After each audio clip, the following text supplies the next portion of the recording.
Hello everybody, welcome back to Rain and Pours. I am Mitch and welcome to the Pride Month collab. June, all around the world, is Pride Month and that is celebrating the LGBTQI plus community. So I've joined a group of fabulous LGBTQ plus people and all of our ally friends, and we've come together to do some really incredible paintings celebrating our community. So we were given the challenge to take a pride flag and turn it into a paint pour. So I'll throw the pride flags up now. I didn't know there were this many of them, so it was really interesting to see how many different diverse variations of the flag there are. And I have chosen to go for the plain old rainbow pride flag. So I've taken the basic 6 or 7 colors that are usually in the pride flag and I have expanded on that, made a couple of custom colors myself, and we are going to pour an amazing Dutch pour with this. So I'm going to take you down onto my table. I will show you the process and then hopefully by the end of this video you'll see the finished result. Alright everybody, it's VoiceOver Mitch here. I'm going to speed through this at 1000 times speed because this took hours to finish. I'm flashing the colors up on my screen, so if you want to take note of which colors I used and mixed up, please screenshot the video, just pause it at any point here and take a screenshot of that. Now I'm so proud to be part of this Pride collab and I am very, very proud of this finished piece. So what I'm doing, I'm blowing my base paint over the wood panel, and this is a custom made wood panel that I made myself, and the video for that is coming out after this one. So if you want to know how to make your own wood panels, definitely check that out.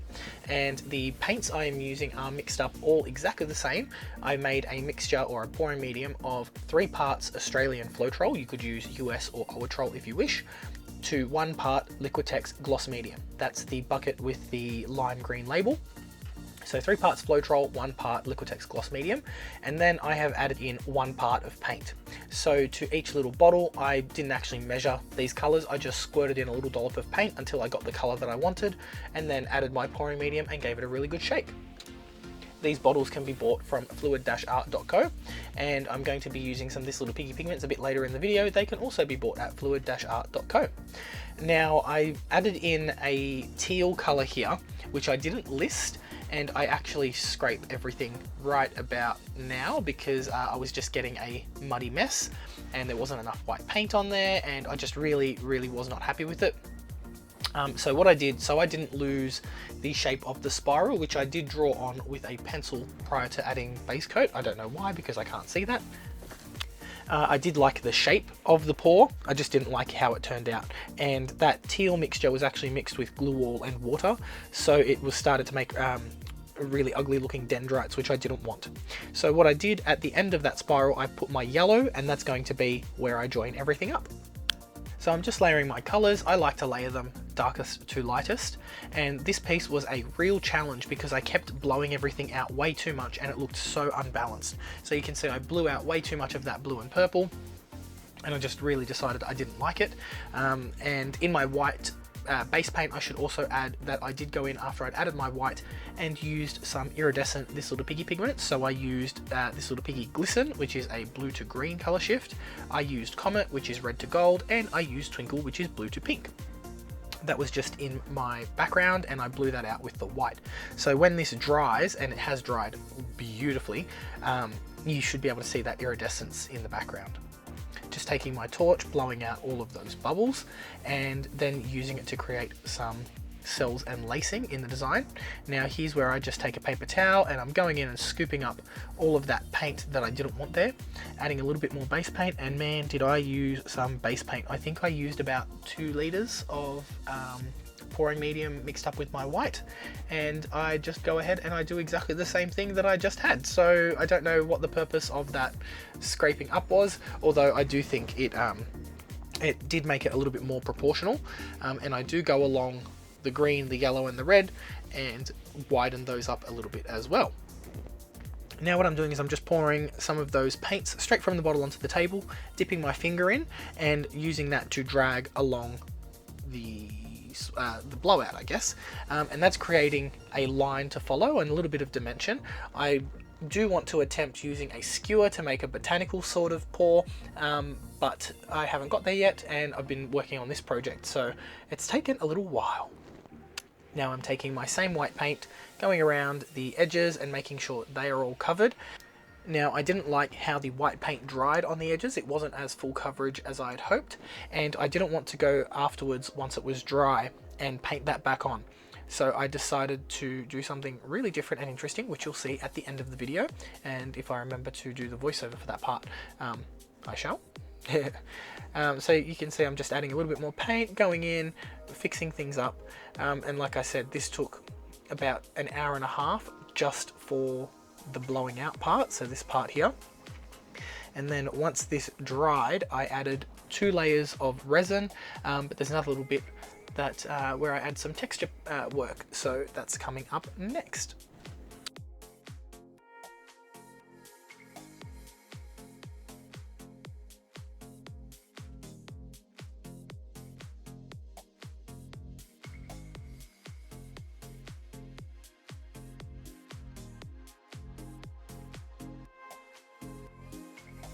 Alright, so here are all of the colours that I'll be using today, and I'm just mixing these into some chromacryl texture paste. I have a piping bag with some piping nozzles. These are my old cake decorating piping nozzles, I'm not using them anymore.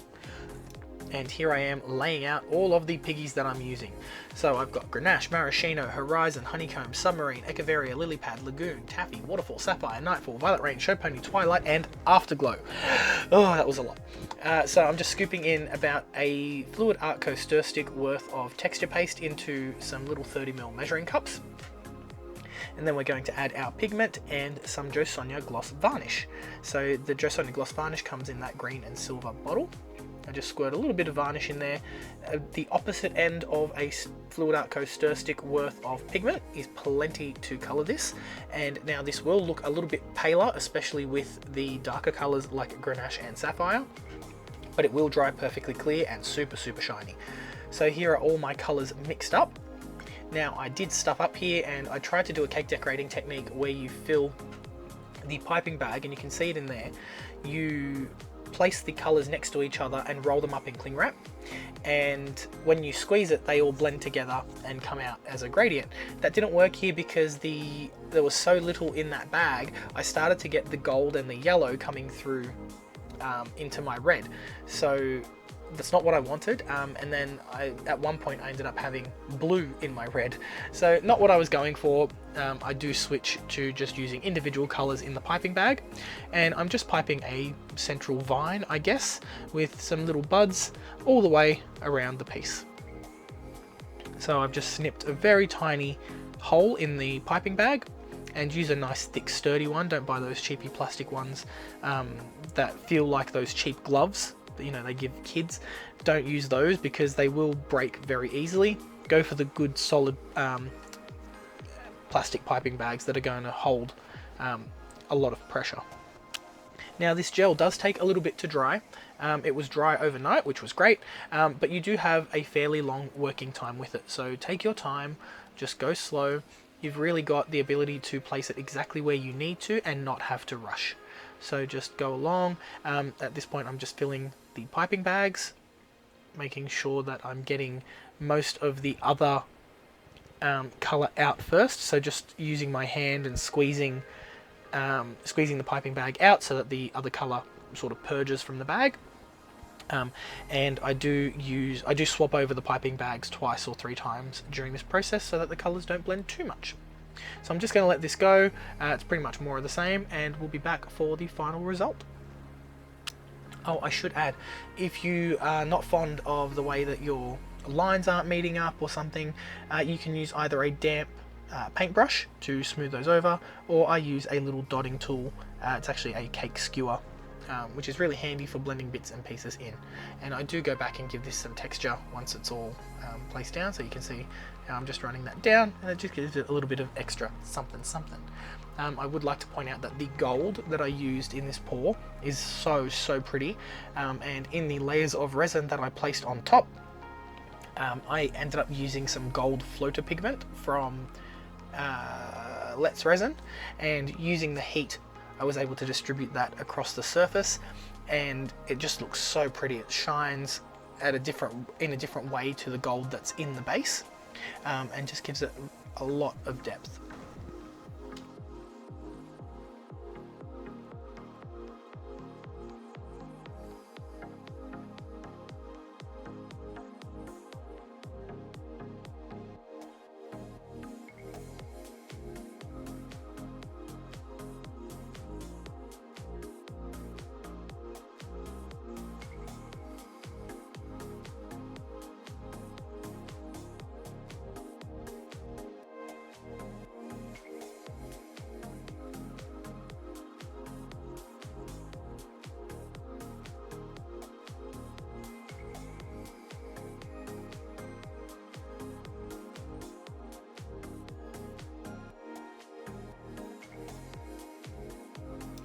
Okay, so I decided that the white just needed a little bit of something extra.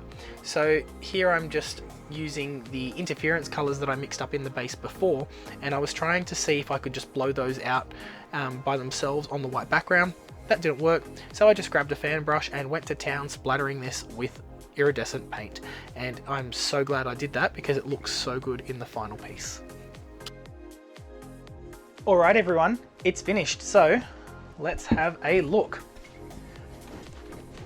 I am incredibly happy with this piece. This is going up on my wall. Now, I know a lot of artists say, oh, I'm so happy with it. I genuinely am really happy and proud of what I've done with this. The frame is all custom made. I did this myself, and there's a video on my channel to show how to do that. And I've installed a hanging bracket on the top so it will just slide onto my wall nicely. And I've also gilded the edges. So I did one coat of resin, decided that the edges needed something a little bit extra, and I just used some gold leaf that I bought on Amazon with some gold leafing foil.